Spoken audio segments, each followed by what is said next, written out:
Hola a todos. Hoy vamos a hablar del primer año del gobierno del presidente libertario argentino Javier Milei. En apenas un año, Argentina ha efectuado bajo el gobierno libertario el más grande ajuste estructural, fiscal y monetario de toda la historia, 15 puntos del PIB, lo cual ocasionó, obviamente, una recesión de la cual salió en menos de 6 meses, retomando el crecimiento de la actividad económica. Ha logrado eliminar el riesgo grave de hiperinflación que recibió al principio de su gobierno, llevar a Argentina a el equilibrio fiscal, reducir la inflación de niveles de más del 100% a niveles de entre el 2.5 y el 15%, hacer caer el riesgo país, recuperar el crédito internacional, hacer subir el salario real de Argentina del orden de los $300 mensuales a el orden de los $1.200 mensuales y reducir en términos reales la pobreza 11 puntos en su primer año del gobierno, profundizando una gigantesca desregulación. Pero vamos a escucharlo del propio presidente Milei en resumen.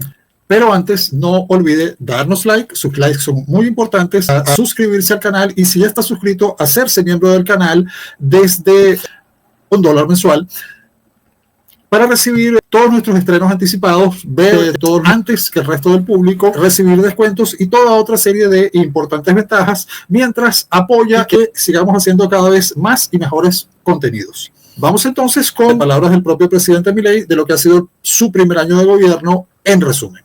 Para mí la falta de respeto es mentir, calumniar, injuriar, ensuciar gente.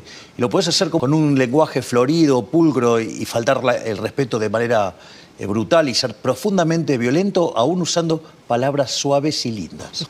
Y yo describo cuál es mi experiencia sobre gran parte del periodismo. Y sin lugar a dudas, en mi caso, a mí me han hecho la campaña más sucia de la historia y mucha parte del periodismo ha sido cómplice de eso. Se han prestado a hacer ese ataque y muchos lo han hecho por dinero, obviamente, y otros por favores políticos. ¿Qué es lo que pasa? Lo maravilloso de la tecnología y de las redes sociales, la propia plataforma Twitter, ahora X con Elon Musk, es que justamente lo que han permitido es darle voz a los que no tenían voz. Entonces ahora los periodistas se encuentran con que si vos querés agarrar, mentir, calumniar, injuriar, digo, o en algunos casos que han extorsionado gente, va a haber alguien que te va a contestar. Es decir, los periodistas tenían el monopolio de la opinión. Te mentían, te calumniaban, te injuriaban, te ensuciaban, decían cualquier cosa y te la tenías que bancar porque tenían el monopolio del micrófono. Ahora tienen que competir. Es decir, ¿por qué la gran mayoría de los periodistas que están sucios odian X? Porque ahora, cuando mienten, quedan expuestos automáticamente. El periodismo a mí me parece una de las actividades más nobles de todas. Pero esencialmente, ¿quién es la estrella en el periodismo? La noticia. El periodismo de opinión hizo que algunas personas, que son como una suerte de océano con 1 centímetro de profundidad, se creyeron que eran, digamos, dioses y que vos no lo podías tocar y que además, si querían, te estropeaban la vida. La realidad es que para hacer periodismo de opinión, ahí hay algún problema. Porque vos te vas a poner a opinar de temas que no sabés. Yo los veo, opinar de economía. Nos dicen cosas que son verdaderamente barbaridades. Entonces, bueno, voy y le contesto. O a veces mienten descaradamente. ¿El dato falso o la opinión contraria? ¿Qué es lo que te molesta? No. A mí lo que me molesta es la mentira.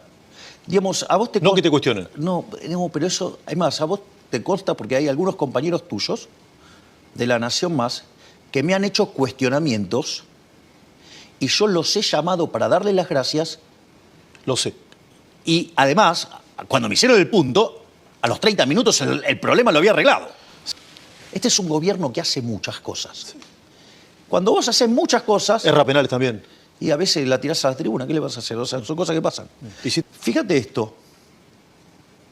Nosotros asumimos con un déficit consolidado de 15 puntos del PBI. 5 en el Tesoro, 10 en el Banco Central. Eso estaba generando un descontrol inflacionario, que de hecho la inflación mayorista en el mes de diciembre fue 54%, algo que si vos lo analizás te da 17.000%. Además teníamos un desequilibrio monetario equivalente 2 veces al del Rodrigazo y que multiplicó la inflación por 6, la llevó de 30 al 180% y quintuplicó la pobreza de 5 a 25, o sea, una cosa verdaderamente aberrante. Bueno, nosotros teníamos el doble de desequilibrio que eso. Teníamos una situación de desequilibrio en el balance del Banco Central que era peor que la hiper de Alfonsín, el experimento que dejó 5.000% de inflación y que Alfonsín terminó huyendo de su gobierno 6 meses antes. Y además teníamos indicadores sociales de base peores que los del 2001. De hecho, si hubiera estallado la hiper, nosotros hubiéramos ido a niveles de pobreza entre el 90 y el 95%. El gobierno anterior, todo lo que eran los pasivos remunerados, que eran el equivalente de 4 bases monetarias, de estar en un plazo de cerca de 120 días promedio, lo llevaron a un día. Esto quiere decir que podríamos haber quintuplicado la cantidad de dinero en un día. No solo eso, teníamos deuda en pesos venciendo, ¿sí?, por el equivalente de 90.000 millones de dólares. Estaba armado para que explotara y para que en diciembre empezaran los saqueos y en enero ya volviera el peronismo al poder. Ellos creían que nosotros no éramos liberales libertarios. Es decir, creían que éramos liberales libertarados. Está lleno de liberales libertarados. Si hubiéramos aplicado las medidas que decían esos imbéciles, teníamos la hiper, ¿sí?, con 90 y pico % de pobreza. Se iniciaban los saqueos, el peronismo, de enero ya no estábamos más, y todo lo que hubiera pasado le hubieran echado la culpa a la idea de la libertad y seguramente hubieran generado por lo menos 20 años más de este sistema colectivista. Teníamos 50.000 millones de dólares de deuda de la CIRA, con lo cual, si no arreglábamos la cuestión comercial, la economía se paraba porque no podía importar insumos.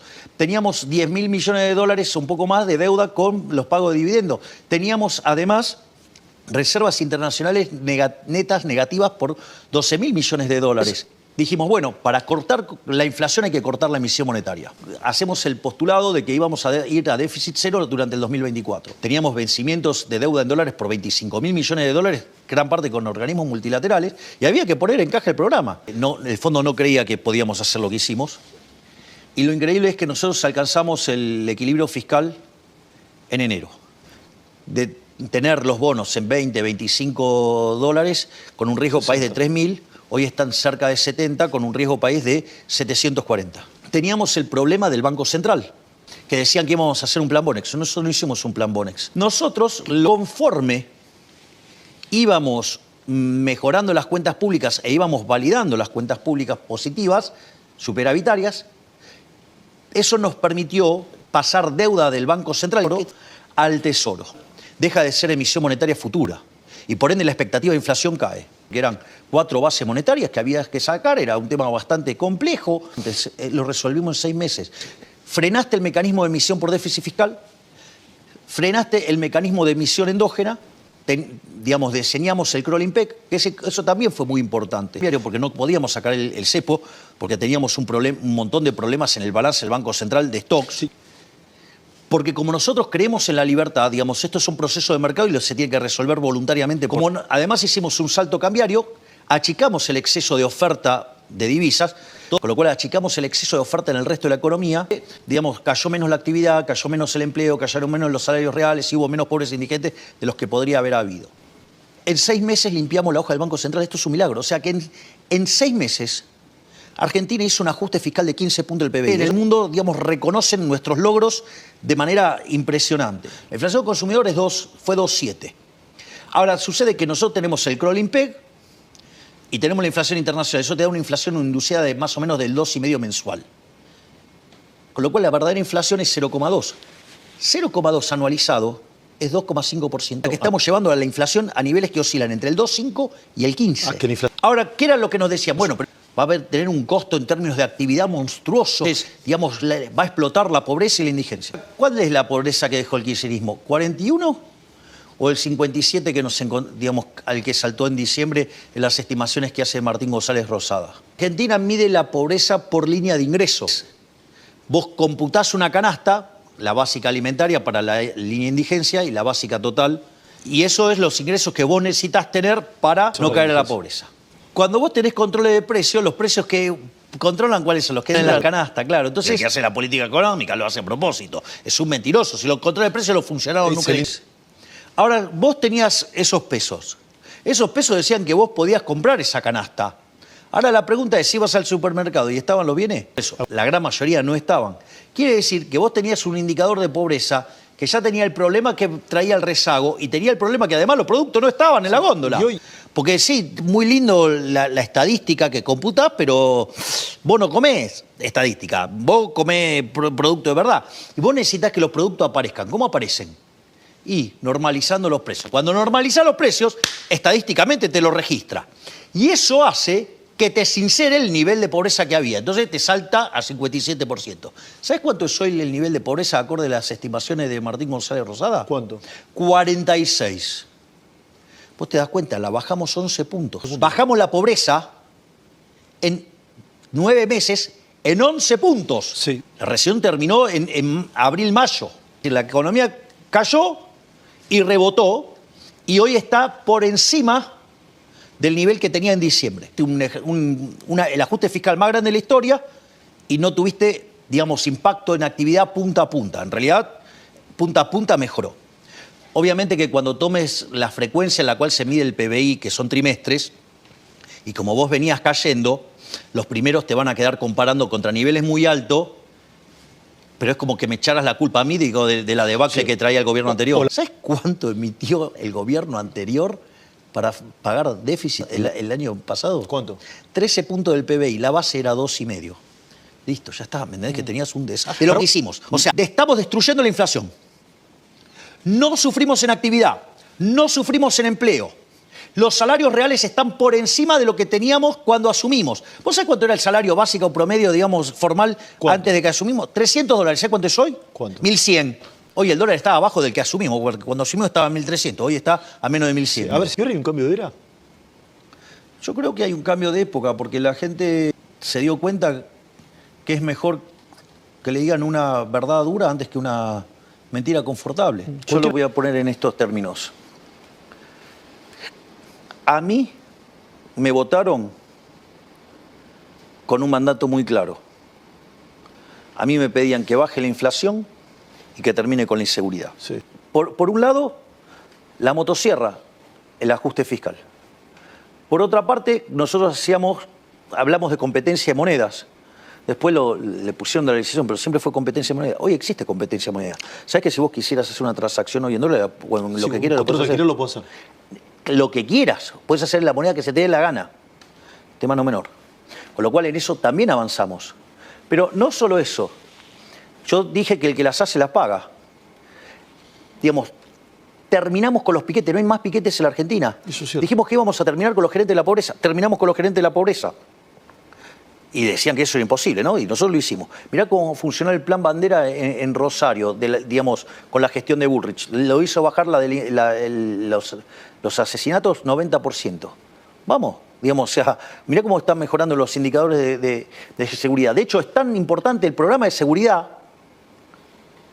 que la gente del Fondo Monetario Internacional le pidió a Bullrich que le explique cómo esto se entrelazaba con el diseño de la política económica. Estamos haciendo escuela a nivel internacional. Y ese fue, en resumen, el primer año de gobierno del León Libertario Argentino, Javier Milei, logrando efectuar el ajuste estructural más grande de la historia de la humanidad en apenas un año y colocar a una Argentina que estaba al borde del mayor desastre económico de su historia en el camino de la recuperación y el crecimiento.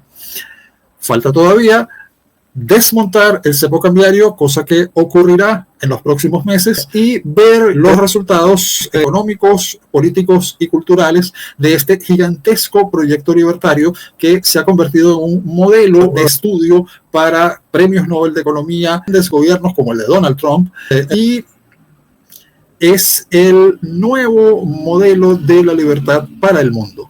No olvide darnos like, sus likes son muy importantes, suscribirse al canal y si ya está suscrito, hacerse miembro del canal desde $1 mensual y recibir todos los estrenos y todos los contenidos antes que el público general, los descuentos, contenidos exclusivos y al mismo tiempo estar contribuyendo con que sigamos creando cada vez más y mejores contenidos y haciendo crecer este canal, su canal liberal libertario, con estricto apego a los hechos, nos gusten o no.